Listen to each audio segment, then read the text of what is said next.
Hello po sa inyong lahat mga ka-crypto. Ako po si Pinoy Crypto Trader at sa video na ito ay atin pong pag-uusapan ang price prediction para sa linggo na ito dito po kay Bitcoin, Ethereum at saka kay Solana. At ayan, bago po tayo magpatuloy ay nais ko lamang po munang bigyang linaw ang aking disclaimer kung saan ang nilalaman po ng video na ito ay hindi po ito isang financial advice. For education and information purposes lamang po ang layunin nito. Maliban po dito ay nais ko na rin pong magbigay babala na wala pong kahit anumang group chat ang Pinoy Crypto Trader. Yan, unahin po natin dito kay Bitcoin. Sabi rito ay Bitcoin's price is currently hovering within a range with support around $61,000 to $62,000 and a resistance between $65,000 and $66,000. Kaya ayan, dyan po naglalaro ang market price ni Bitcoin. Meron po siyang dalawang support line sa ibaba na nasa 61K hanggang 62K at saka yung kanyang resistance line naman sa itaas ay nasa 65K at saka 66K at yan sa pagitan po ng mga support at saka resistance line na yan ay dyan po naglalaro ang market price ni Bitcoin. Kaya yan, mukhang nagko-consolidate po siya or nagsa-sideways dahil dyan.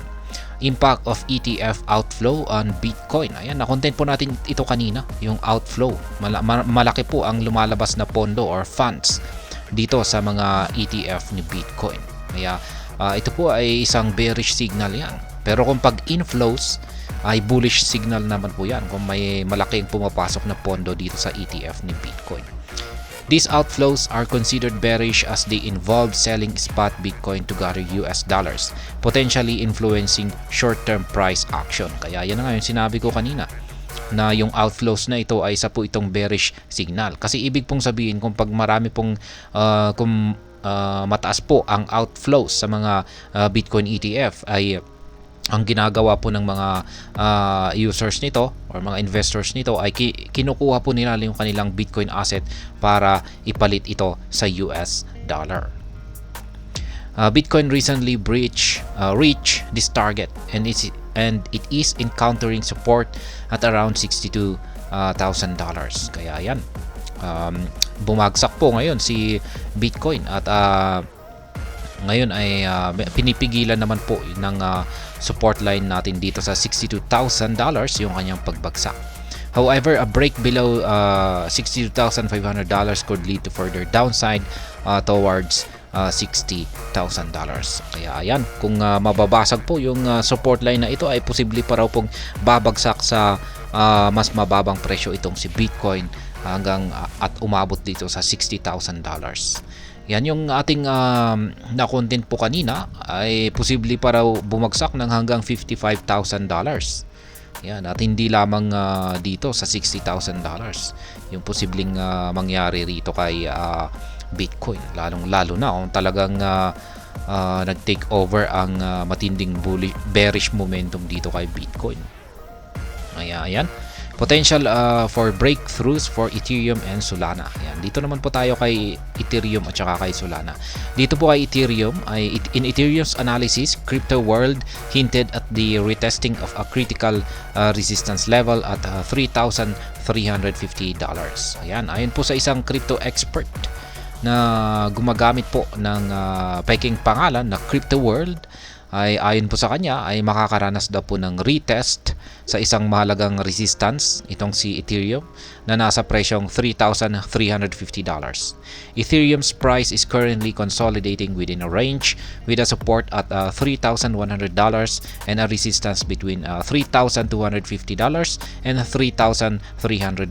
Kaya katulad din po ni Bitcoin ay ang presyo ni Ethereum ay nagko-consolidate na rin po sa isang price range na binubuo po ng support line na $3,100 at dalawang resistance line na nasa price levels na $3,250 at $3,300.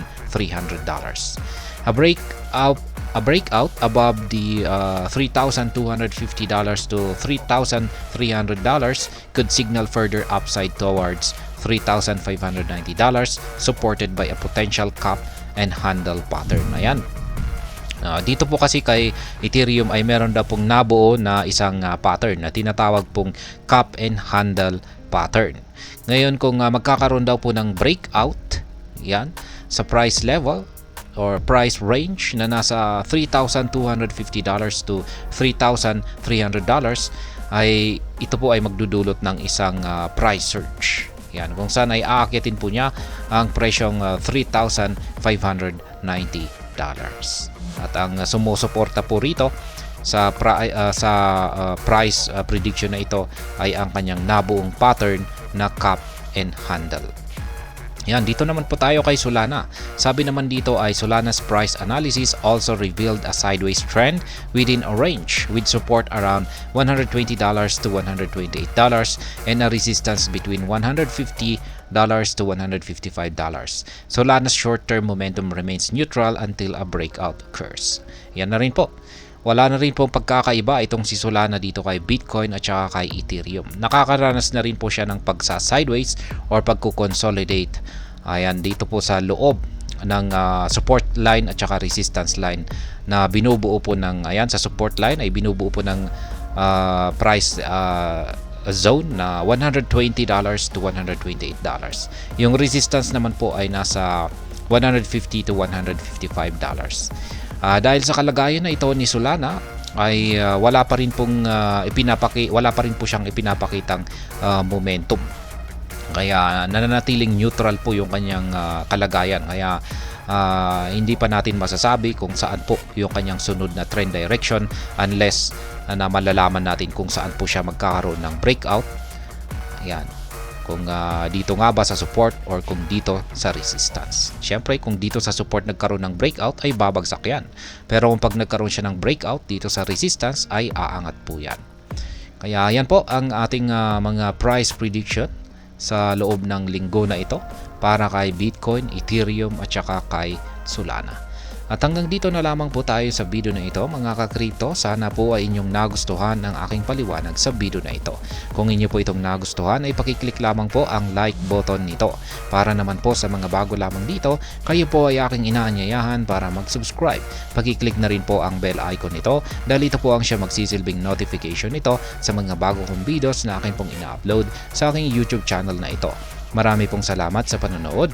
Ingat po tayo lagi at God bless po sa ating lahat.